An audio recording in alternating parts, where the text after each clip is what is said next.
ধন্যবাদ। মই প্ৰথমতে আপোনালোকৰ নিউজৰ জৰিয়তে সমগ্ৰ অসমবাসীৰ লগতে বৰপেটাবাসীক আমাৰ সাংস্কৃতিক অভিযান উদযাপন কৰিছোঁ।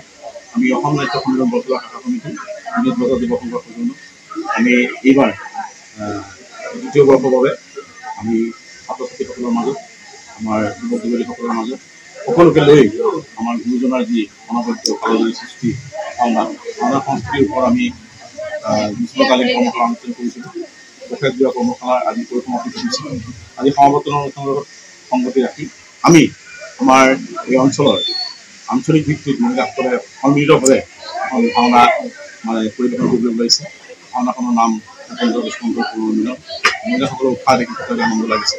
আমি বৰ্তমান সময়ত দেখিছোঁ আমাৰ গ্ৰাম্য অঞ্চলত প্ৰায় আমাৰ গুৰুজনাৰ যি সংস্কৃতি মূলাধাৰে ভাওনা যি অংকীয়া নাটৰ আৰম্ভণি চিহ্নজাতৰ জড়িত হৈছিল ক্ৰমান্বয়ে সেইটো সময়ৰ সোঁতত হেৰাই যাব উপক্ৰম কৰিছে।